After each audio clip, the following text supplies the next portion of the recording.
everyone, it's Elina. I am a yoga teacher and Pilates instructor. In this video, I will teach and discuss how you can build upper body strength with yoga. The amazing thing is that you don't need any fancy equipment to do yoga. So let's start with basic yoga poses. Tabletop pose. Start on all fours, have your shoulders above your wrists and hips above your knees. Hands should be shoulder width apart. Spine is neutral. I love hovering tabletop pose because this one will fire up all your muscles. You can also work on your balance and stability with this one. Curl your toes under and push the floor away, and lift your knees a few inches off the ground and hold. Typically, I inhale to lift and exhale to lower. I usually repeat this a couple of times, and then I will take a break in child's pose by lowering my hips over the heels and stretching the arms. From tabletop, curl your toes under and push back through your hands to lift your hips and to strengthen your legs. Downward facing dog helps you to build full body strength and flexibility. This is a very common yoga pose and done almost in every yoga class, but this is not an easy one. Downward facing dog definitely teaches you to appreciate alignment. So reach your sit bones towards the ceiling. Widen your shoulder blades and draw them toward your tailbone. Spread your fingers wide. Release your heels towards the mat. So if you have very tight hamstrings or calves, you can definitely have your heels off the mat, but ideally you would be able to lower your heels onto your mat one day. Relax your neck and keep your head between your upper arms. Shift your shoulders over your wrists. Plank pose. Keep your eyes at the front of your mat so that your neck remains aligned. Now, if you are new, this may be too much for your wrists and arms, in which case you can lower your knees onto your mat.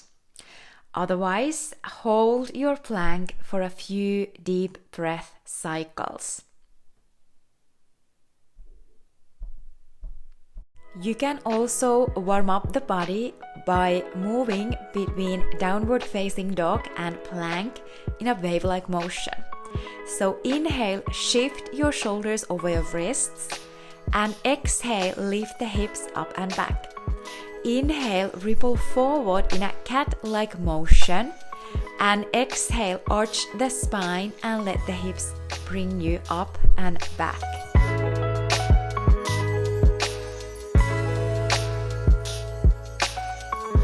Next, I will teach the traditional Vinyasa yoga transition with Chaturanga, which is like a yoga push-up. Chaturanga Dandasana or low plank helps to strengthen the triceps and biceps, and it also helps to stabilize the shoulder area. Chaturanga is a foundational transition in Vinyasa yoga. However, it often takes some time to have the strength to do the full expression of the pose. Next, I will teach you the modified version. So you can modify by lowering your knees to the mat, bend your elbows and pull them in towards your ribs as you lower halfway down. Once you can go more, lower down onto your mat.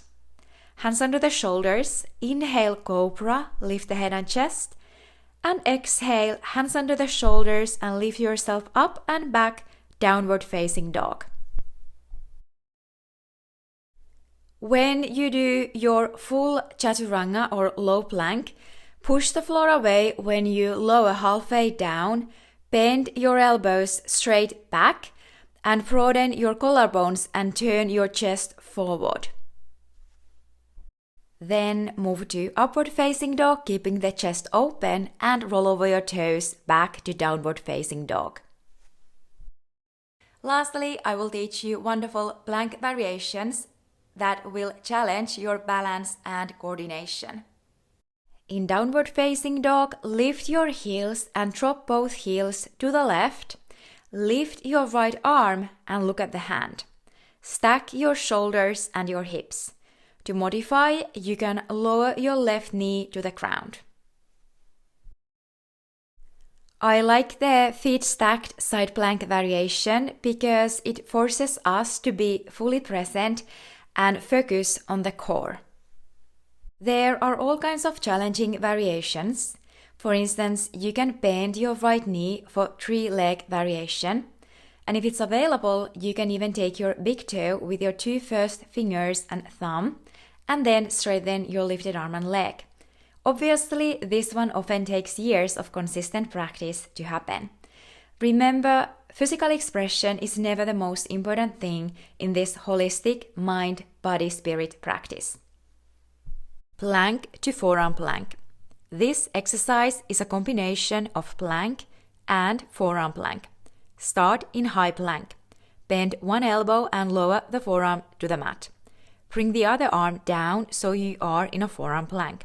Push back up to the starting position. Repeat, alternating which side you lower first. Now I will go through a couple of questions that I get asked a lot. Firstly, is doing yoga enough to build and maintain strength?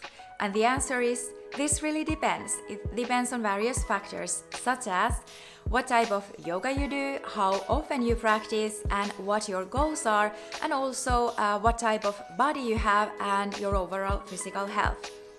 Not all yoga is created equal.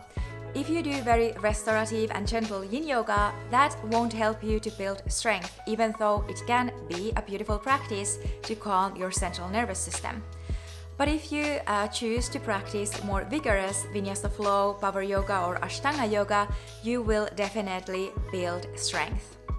However, in classical yoga, there are no pulling exercises, which is the reason why adding some other exercises outside of your yoga practice can be very beneficial for your health. And personally, I also practice classical Pilates.